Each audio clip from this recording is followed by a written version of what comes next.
बिस्मिल्लाहिर्रहमानिर्रहीम। अस्सलाम वालेकुम। कैसे हैं आप सब। आज मैं आपके साथ शेयर कर रही हूँ दम पुख्त की रेसिपी। यहाँ पे मैंने 2 किलो बकरे का गोश्त ले लिया है, बड़े साइज़ की इसकी बोटियाँ की हैं और चर्बी समेत लिया है। और यहाँ पे मैंने 4 जो है आलू ले लिए। इनको छीला नहीं है, अगर हम आलू छील के दम पुख्त में डालेंगे तो वो मैश हो जाते हैं। और एक मैंने प्याज लेकर उसको बड़े टुकड़ों में काट लिया। आप प्याज को सिर्फ छील के साबुत भी डाल सकते हैं। 4 मैंने ले ली हरी मिर्चें और अदरक के टुकड़े कर लिए।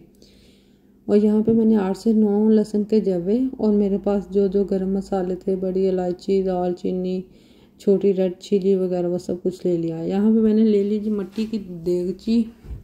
आपके पास मट्टी का बर्तन नहीं है तो आप जिसमें सालन बनाते हैं आप वो बर्तन भी यूज़ कर सकते हैं। मट्टी के बर्तन में सालन बनाने से उसका टेस्ट बहुत अच्छा हो जाता है।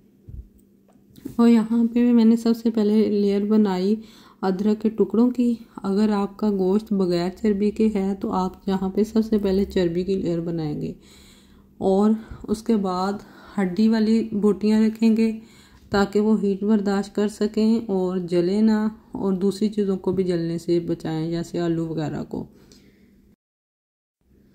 1 बाय 1 सारी बोटियों की बनाई लेयर, इन्हें अच्छे से किया सेट। उसके बाद रखे आलू। अभी मैंने सारी बोटियां नहीं रखी, हाफ रखी थी, उसमें रखे आलू। और उसके बाद मैंने प्याज रखे ताकि इनका टेस्ट जो है वो नीचे भी जाए और ऊपर जो बोटियां रखेंगे उसमें भी आ जाए।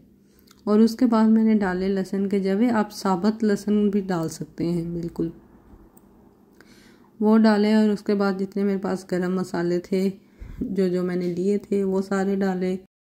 इन सब चीज़ों को डाल के हम इसके ऊपर दोबारा जो है वो गोश्त की लेयर बनाएंगे।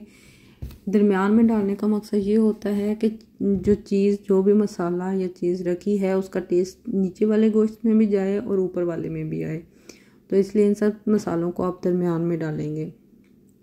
और उसके बाद हमारे पास जो ग्रीन चिली थी यह बना मेरे हस्बैंड रहे थे, ये रेसिपी भी उन्हीं की है, तो मैं बस उनकी रेसिपी आपके साथ शेयर कर रही हूँ। इस टाइम पे आके उन्होंने 1 टेबल स्पून के करीब नमक डाला था।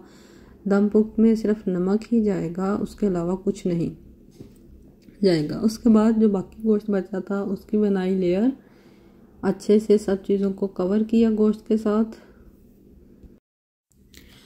दम पुख्त का मतलब ही भाप रोककर या मुंह बंद करके पकाया हुआ खाना है। यहाँ पे हमने बाकी जो गोश्त बचा था उसकी लेयर बना दी और इसमें अब हम ऐड करेंगे हाफ ग्लास पानी का और इसे अच्छे से कवर करके 15 मिनट बनाएंगे फुल फ्लेम पे। और 15 मिनट के बाद फ्लेम जो है बिल्कुल लो कर देंगे।